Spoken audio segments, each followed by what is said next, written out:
All right, then we are starting part 4 from chapter 8.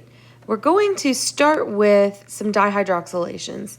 So we've done hydrations where we add OH to one side of a double bond, but with a dihydroxylation, we are going to be adding an OH to both sides.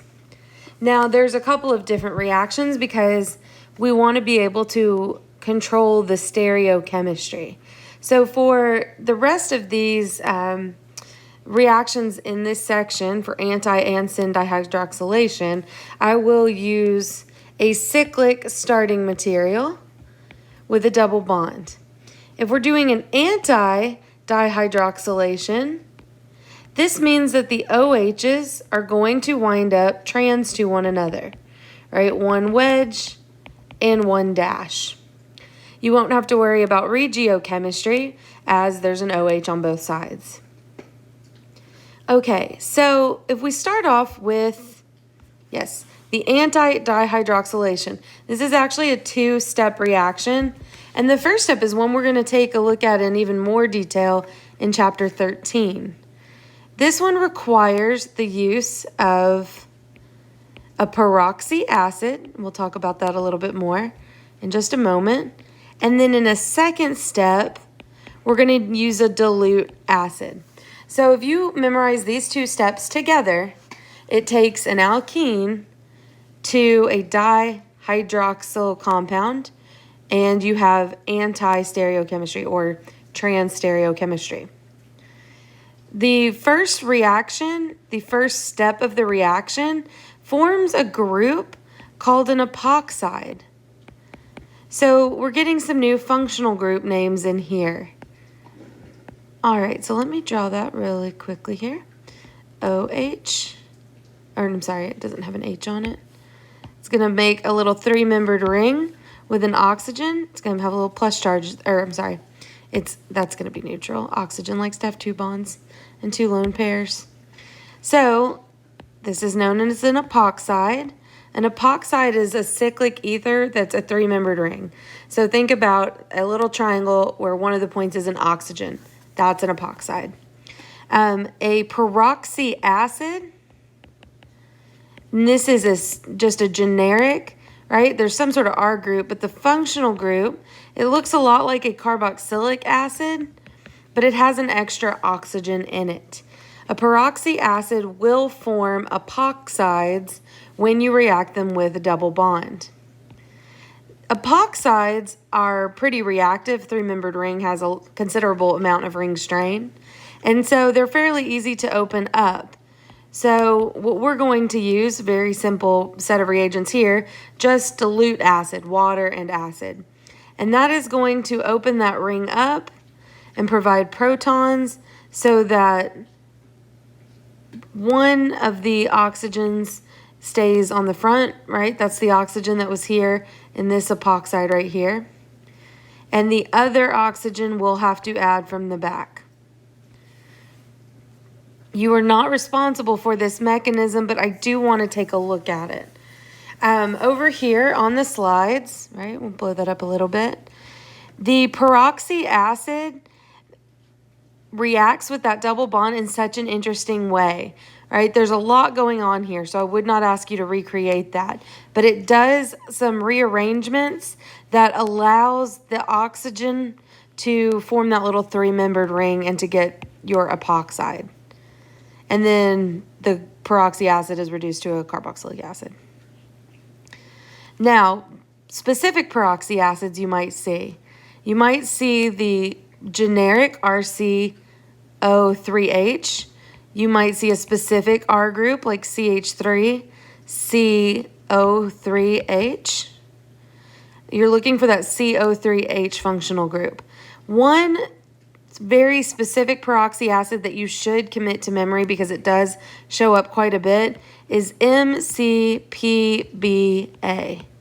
metachloroperoxybenzoic acid, right? Here is the structure. You do not need to memorize the structure, but you should recognize MCPBA as an epoxidation reagent. So if we were going to show this one again, right? Another example here. Let's just make a methyl group on it now. You might see one MCPBA and two H3O plus. And your cue is this is an epoxide former, and then it's opening up in step 2 with that acid. So this is our anti-dihydroxylation, just with a specific peroxy acid. If I show that methyl coming towards us, that means an OH would be on the back. The OHs are going to be trans to one another, so the other OH would be a wedge, would be coming towards us. The reason that it is anti is because that water has to attack from the side opposite the OH. It's an SN2 like step.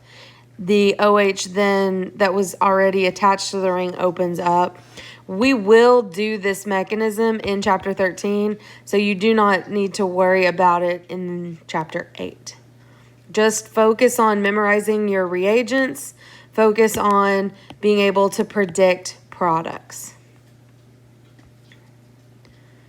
We have seen a lot of these cyclic intermediates here. Anytime we have these cyclic intermediates, what's nice about them is we don't have to worry about rearrangements, and then they produce anti-products, right? We saw an anti-addition with the dihydroxylation, with the halogenation and halohydrin formation, and with the oxymercuration demercuration. Because we are control freaks, we may want to be able to add the OH as a syn addition, put those hydroxides on the same side of the double bond. So there's a way to do it. There's just a different set of reaction reagents. There are two that you should know that do the same thing. So this will be our syn addition. You don't have to know the mechanism of any of these reactions we're going through right now for the dihydroxylation. You just need to focus on the reagents. Now, one set of reagents is osmium tetroxide, and that's really the reagent I want you to focus on. It's the only time you're going to see osmium really in the whole sophomore year of organic chemistry. Now, this is usually combined with something to reduce. You may see something like the sodium bisulfite and water. You may see something like NMO. That is this little guy over here. You may see some sort of peroxide, but truly what you need to focus on is that osmium tetroxide. That is the only time you're going to see that guy. That is going to give you your syn hydroxylation where your two OHs are on the same side. So I could have either drawn them wedged or I could have drawn them dashed. Okay. It goes through this, sorry, let's go back to slide 77.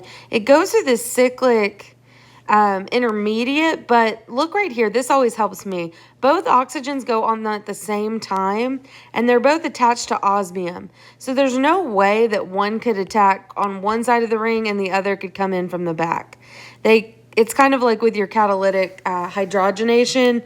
That double bond is flat, and it's coming at that, at that reagent from one side. So you get this 5-membered ring.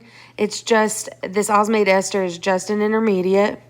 And then something is used to break that and reduce it down to the alcohols. So you don't have to recreate this for me, but you do need to be able to recognize the reagents, predict the products, and use proper stereochemistry. There is another route. Osmium tetroxide works really well, but there's some issues. It's toxic, it's expensive. And so we always like to have options. Another reagent that you might run across would be permanganate, something like KMnO4. Now with KMnO4, you have to be careful because it can react too much. right? It can keep reacting with the alcohols, and we're going to see that later on. So what you want to do if you're using KMNO4, sorry, I wanted to see if it was on the next slide. You want to make sure that we're keeping it cold, right? We don't want to apply a lot of heat to this. Otherwise, we're going to see that double bond, this bond, let me see if I can just point at it. This bond right here, it can totally break it. So most of the time, I'll use osmium tetroxide. Who cares if it's expensive on paper, right? But in your homework and with your practice problems, it's good to recognize that KMNO4 can do the same thing here under mild or cold conditions. All right, so now you have a reaction to make a transdiol, and you have two options for making a cis diol, right? Two alcohols. The last reaction that we cover in chapter 12 is oxidative cleavage. So this is not an addition reaction, but it is a very popular or common reaction for alkenes. So it does belong in this chapter. So I'm just going to, let's just start with this asymmetric double bond here. You are going to treat it with ozone. This is also called ozonolysis because we are cleaving, we are lysing, we are breaking that bond using ozone. And then in step 2, we're going to use a really mild reducing agent called DMS, dimethyl sulfide. And this is going to completely cut through this double bond right here. So since this one's asymmetric, we're going to get two products. The carbon that had the double bond is going to still have a double bond, but now it will be to oxygen. The other side, same thing. Oxygen. Now it depends on if there's R groups or hydrogens on the double bond. You may get ketones, you may get aldehydes, you may get a mixture of the two like we did here. This right here is just a picture of ozone. You will not be responsible for the mechanisms in this particular video. Ozonolysis also creates kind of an interesting 5-membered ring called an ozonide, and this rearranges itself. It's very interesting, but I'm not going to expect you to memorize this part. And it rearranges into this ozonide. This is actually what is the product from step 1. Step 2, where we use the DMS, dimethyl sulfide, that's where you break the ozonide and you get your carbonyls. You could also, you might also run across zinc and water. From me, you're always going to see DMS. Now, before we cover, let's go ahead and I want to show you one other. So we usually do this example, right? And then we have O3 and DMS. It's perfectly fine for there to be a hydrogen on both sides. So for this one, we would have an aldehyde. And for the right side, it would be a formaldehyde. It would be the smallest aldehyde. Now, going backwards can be interesting. It can really help you understand a reaction. So when we think about the forward reaction here, and let's go back to this slide. What we know is that this bond was broken and the carbon on each side became the carbons in the carbonyl. So let's take that to this interesting problem over here. We have 4 carbonyls, so there must have been 2 double bonds that were broken. Now, since this is all still in one piece, that means that this started off as one molecule. So before we attack this monster, let's look at a more simple version here. What if I do ozonolysis on this ring?